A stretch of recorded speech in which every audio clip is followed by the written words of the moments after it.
Je suis ravi de vous accueillir pour cette restitution d'une rencontre franco-allemande qui s'est organisée autour d'un sujet d'expertise majeur, la protection par l'exploitation des produits forestiers non ligneux en Afrique centrale.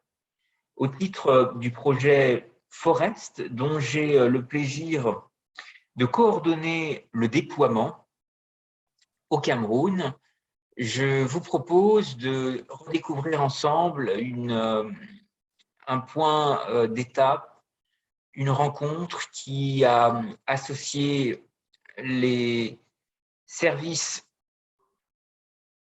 du ministère fédéral allemand de la coopération économique et du développement à travers son agence dédiée, la GIZ, et un projet Profeu, projet forêt et environnement, qu'elle conduit en Afrique centrale, plus particulièrement au Cameroun, qui est un pays important d'intervention de la coopération allemande en Afrique, au même titre que d'autres pays. Je pense en particulier à l'Éthiopie. Alors, l'objet de cette rencontre, en fait, visait d'abord principalement à échanger sur des pratiques croisées transversales de la protection des forêts et de l'environnement, et chaque structure partenaire a pu justement se présenter. Pour illustrer son positionnement, la GZ a rappelé qu'elle intervenait sous la tutelle de deux ministères, ici au Cameroun, le ministère des Forêts et de la Faune et le ministère de la Protection de l'Environnement, de la Protection de la Nature et du Développement durable. Et dans sa feuille de route, l'objectif principal poursuivi est de faire en sorte que l'environnement et les ressources forestières du Cameroun soient exploités par les acteurs locaux de manière durable.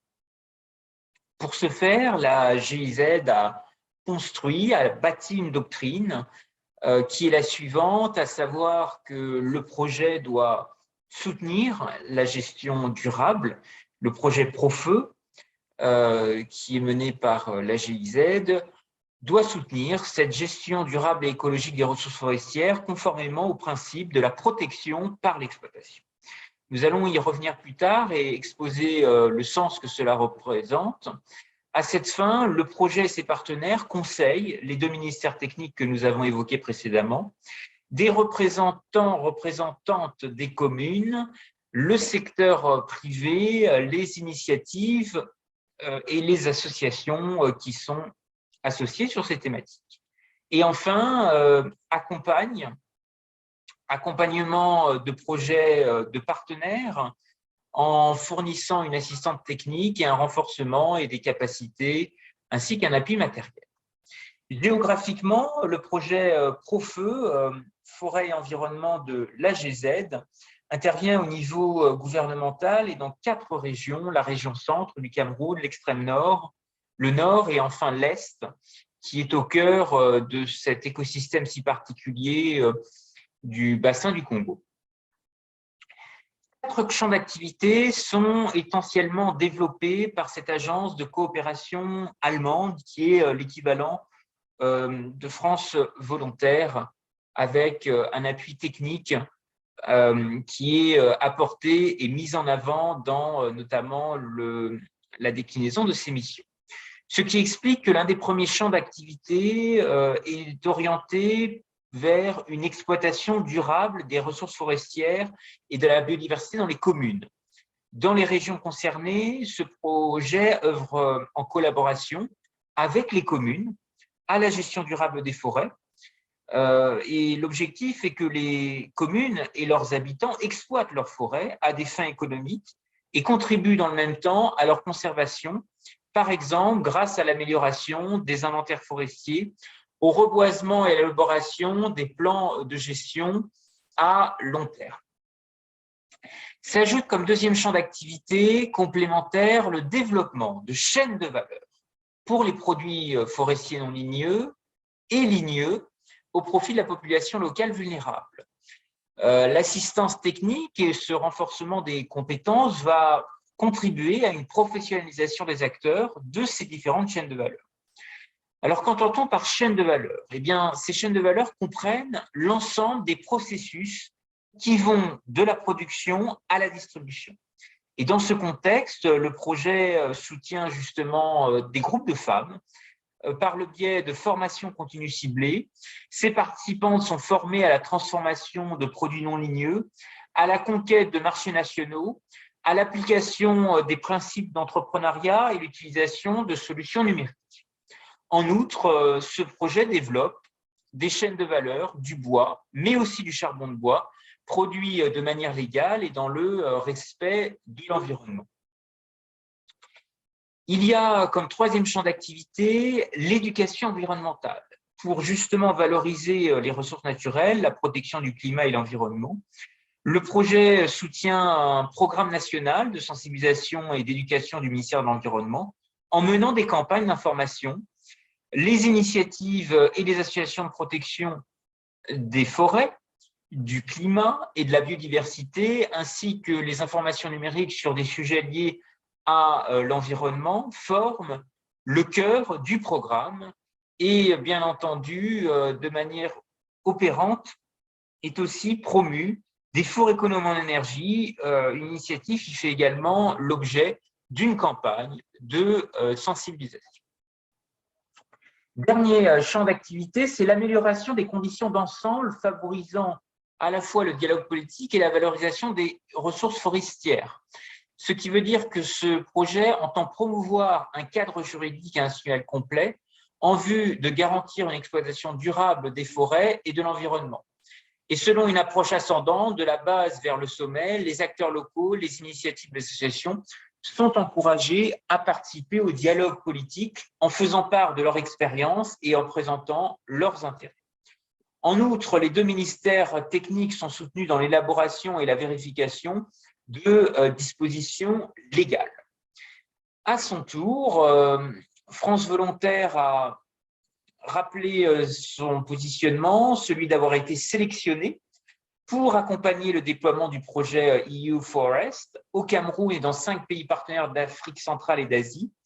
Ce projet est orienté dans le renforcement des capacités locales en faveur de la sauvegarde des forêts et de la biodiversité, et il porte le défi d'une meilleure valorisation des produits forestiers non ligneux. Des réunions techniques ont vu le jour avec des experts, OAPI, ambassades, des acteurs de la société civile. Tour de table continu. Et nous avons pu échanger avec nos interlocuteurs allemands sur justement les outils déployés par nos différentes organisations. Je voudrais peut-être souligner que la GZ a conçu, dans le cadre de ce projet, une méthodologie de chaîne de valeur. Une méthodologie de chaîne de valeur dans laquelle elle forme ses employés. Elle s'est aussi appuyée sur la documentation du projet Pumping, dont vous trouverez ici les références. Et l'un des défis identifiés notamment par la GIZ pour développer ces fameux produits forestiers non ligneux porte sur les tests physico-chimiques, c'est-à-dire prouver que le produit respecte les normes d'hygiène. Et les produits forestiers non ligneux sont souvent malheureusement mal connus. Il faut pouvoir les associer à une forte visibilité en ce qui concerne leurs vertus. Et il n'y a pas que le bois, mais il faut réussir à développer une approche process autour de justement cette méthodologie, cette chaîne de valeur. Le Cameroun compte encore de nombreuses forêts tropicales naturelles. Elles représentent traditionnellement une ressource importante pour la subsistance de la population locale et l'économie du pays.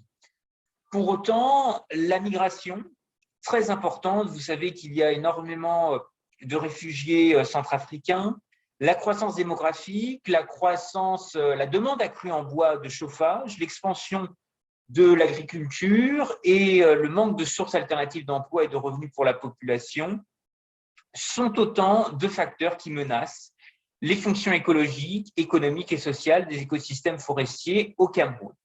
L'exploitation illégale des forêts, le braconnage, aggravent malheureusement encore la situation. Dans le même temps, la valeur ajoutée des produits forestiers non ligneux, du bois aussi et des autres ressources forestières dans les communes n'atteint pas encore pleinement son plein potentiel. Et les fonctions économiques, sociales et des écosystèmes forestiers ne sont pas appréciées à leur juste valeur en tant que source de revenus essentiels pour les groupes vulnérables, en tant que moyen de suffisance important pour notamment les populations rurales. L'AGZ, et ce qui est complémentaire au projet Forest que j'ai le plaisir de piloter, entend valoriser prioritairement 3 produits forestiers non ligneux qui pourraient devenir des indications géographiques, le beurre de Moabi, le Johnson et les mangues sauvages. À l'échelle de l'Afrique centrale, le Gabon est très avancé dans la démarche. Le Moabi est protégé au Gabon, tout comme la feuille d'Ibanga, et le nombre d'espèces protégées fait de ce pays un modèle dans lequel 80% de l'espace forestier est protégé. La Centrafrique valorise aussi des produits forestiers d'origine animale, les chenilles, les champignons, et d'autres pays de l'espace sahélien ont mis davantage en valeur le beurre de karité, les mangues sauvages, les mangues séchées, et il existe une stratégie d'alliance et de regroupement portée par différentes alliances et organisations. Grâce au principe de la protection par l'exploitation, le projet GZ qui se termine en 2022 a trouvé des réponses économiques, sociales pour une conservation des forêts à long terme et respectueuse de l'environnement. Au cours de la phase précédente du projet, quelques 16 000 femmes vivant en milieu rural ont pu accroître leurs revenus en vendant des produits non ligneux. Et en distribuant 173 000 fours autonomes, économes en énergie et en promouvant le charbon de bois issu des déchets de scierie, le projet a contribué à la réduction de plus de 80 000 tonnes d'émissions de dioxyde de carbone. L'amélioration de la gestion forestière par les communes a permis d'augmenter de 27,5% en moyenne les revenus issus des ressources forestières. La phase du projet s'est appuyée sur cette expérience et diffuse de nombreuses approches. Ce faisant, l'une des priorités est la mise en œuvre de la stratégie visant à restaurer 12 millions d'hectares de terres dégradées. Et en contribuant à l'éducation environnementale, en promouvant les solutions numériques, le projet entend toucher davantage de jeunes. Nous avons, à ce titre, pour mieux communiquer vers la jeunesse, vers la société civile, partagé lors de cette réunion un certain nombre d'actualités. Et pour conclure les échanges, nous avons notamment évoqué le communiqué final du Youth Summit, organisé dans le cadre de la présidence allemande du G7. Ce dernier a associé les représentants jeunesse de l'Union européenne, l'Ukraine, de l'Indonésie, du Sénégal et de la Côte d'Ivoire. Il faut aussi évoquer une campagne extrêmement positive qui s'appelle Corsaire du plastique. Cette initiative allemande associe désormais le Portugal et la Slovénie. Dans la lutte contre les déchets plastiques dans les ruisseaux et les rivières, les outils de vulgarisation et de médiation scientifique de cette campagne éco-citoyenne pourraient peut-être inspirer des outils de valorisation de la permaculture dans les forêts d'Afrique centrale. Enfin, nous avons mis en avant le rôle que nous entendons jouer dans le cadre du projet Forest, à travers un certain nombre de réunions d'experts, et cette réunion de travail avec l'OAPI, l'Organisation africaine de la propriété intellectuelle, dont le siège est situé à Yaoundé, juste en face des locaux de France Volontaire. Et nous avons, en matière d'indication géographique protégée, fait ressortir un certain nombre de pistes, la noix de cola et ses circuits de distribution, les alternatives non alcoolisées au vin de palme à travers le thé, les arômes, l'IVA-culture et l'économie circulaire, la perliculture et ses techniques d'ornementation des vêtements avec des perles et des pierres précieuses des forêts. Nos équipes partenaires, nos équipes pays ont fait aussi remonter un certain nombre de produits, le café du Fouta Djallon, le café Ziama, le miel du Fouta Djallon, Carnabé ou l'oseille de Guinée. Je vous remercie encore une fois pour votre attention. Cette restitution permet de voir à quel point les outils de coopération peuvent être croisés. Vous savez qu'en Afrique centrale, il n'y a pas seulement les Européens, qu'ils soient français ou allemands, actifs sur le terrain. Il y a aussi des équipes remarquables coréennes, japonaises, israéliennes. Sur les sujets de l'agroforesterie, bien entendu, les Canadiens sont aussi, et les Suisses sont aussi actifs sur ces sujets-là. Il est possible d'identifier aussi de nombreux autres acteurs et je crois que l'Agence universitaire pour la francophonie en Afrique centrale et dans la région de Grand Lac peut aussi, elle, apporter énormément de rapprochement avec l'enseignement supérieur, avec des réseaux de jeunes entrepreneurs grâce à son programme Entreprendre qui a développé des démarches extrêmement intéressantes en associant des laboratoires de recherche sur la valorisation de la banane plantain, de farine locale de qualité, en utilisant justement l'IGNAM et d'autres ressources des forêts. Je vous remercie à tous pour votre attention et je vous invite à suivre les prochaines restitutions qui seront organisées. Et je vous promets de prochains points d'étape, comptes rendus qui seront aussi partagés auprès de vous tous. Merci encore pour votre attention.